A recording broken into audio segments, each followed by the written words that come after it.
अस्सलाम वालेकुम दोस्तों, मुंहिंजो नालो आहे कमर ज़मान हमलाणी ऐं तव्हां ॾिसी रहिया आहियो HTV हमलाणी TV यूट्यूब चैनल। दोस्तों, अॼोको मुंहिंजो टियों व्लॉग आहे। अॼु मां टे व्लॉग जो स्टार्ट करे चुको आहियां। पहिरियां बि ॿ व्लॉग मां ठाहिया हुया, जेके ॿई सिंधी में हुया, ऐं अॼोको टियों व्लॉग बि मां सिंधी में ठाहे रहियो आहियां। दोस्तों, अॼोको जेको मुंहिंजो व्लॉग आहे उहो इन ते ॿधलु आहे त गुज़िरियल 2 ॾींहंनि खां वठी असांजे तमामु घणी बरसाति पई आहे ऐं हिन बरसाति जे पवण सां सर्दीअ में बि इज़ाफ़ो थियो आहे ऐं उन खां अलावा फसलुनि जो बि तमामु घणो नुक़सानु थियो आहे। चौपायो माल बि तमामु घणो बीमार थियो आहे, माण्हू बि बीमार थिया आहिनि। ऐं दोस्तों, अॼु मां तव्हांखे उहो बरसाति जो पाणी जेको हिन वक़्तु फसलुनि में बीठल आहे उहो बि ॾेखारींदुसि ऐं उन खां अलावा जेको नुक़सानु कयो आहे बरसाति, उहो बि मां तव्हांखे ॾेखारींदुसि।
तो हीअ ॾिसो, अञा ताईं बरसाति जो पाणी असांजे ज़मीनुनि जे हर पासे में बीठल आहे। दोस्तों, तमामु ज़बरदस्त लोकेशन आहे ऐं अॼु मौसम बि तमामु सुठी आहे। चो तरफ़ पहाड़नि पहाड़नि जे विच में ज़मीनूं आहिनि ऐं साम्हूं कणिक आहे ऐं अॼु मौसम अॼु बि तमामु सुठी आहे, पर अॼु बरसाति जी मौसम कान थी लॻे। दोस्तों, इहा ई ख़ुशीअ जी ख़बर आहे जो अॼु बरसाति कोन्हे।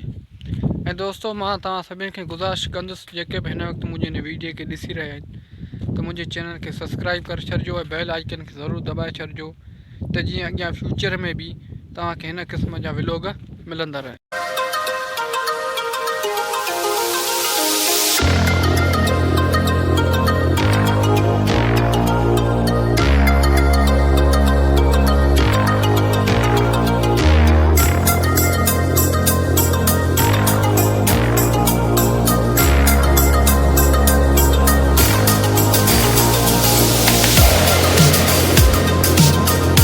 दोस्तों, हाणे मां पंहिंजी ज़मीन में इंटर करे चुको आहियां। हीअ इंटर आहे ऐं हीअ एग्ज़िट आहे। दोस्तों, हीअ ॾिसो, हेल ताईं अञा बि फसलुनि में पाणी बीठल आहे, जंहिंजे करे ही फसल ख़राबु थी रहियो आहे। दोस्तों, हीअ ॾिसो, हिन वक़्तु बि फसलुनि में तमामु घणो पाणी बरसाति जो बीठल आहे ऐं इन खां अलावा हीअ पाणी ॾिसो। दोस्तों, हीअ ॾिसो, हीअ आख़िर ताईं हिन फसल में पाणी बीठल आहे। दोस्तों, हीअ ॾिसो, पाणी बीठल आहे, जेकर हीअ 10-15 ॾींहं लॻातार हिन फसल में पाणी बीठो रहियो त हीअ फसल सड़ी खाक थींदो ऐं हितां जे हारीन आबादगारनि खे वॾो नुक़सानु पहुचंदो।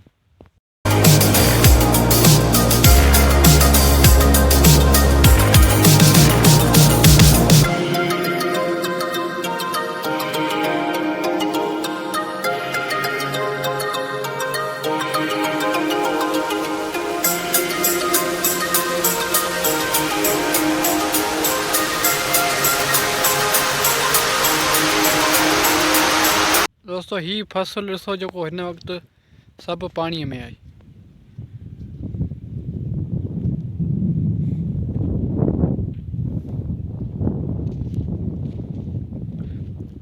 हर तरफ़ पाणी पाणी आहे, पूरी ज़मीन में पाणी आहे।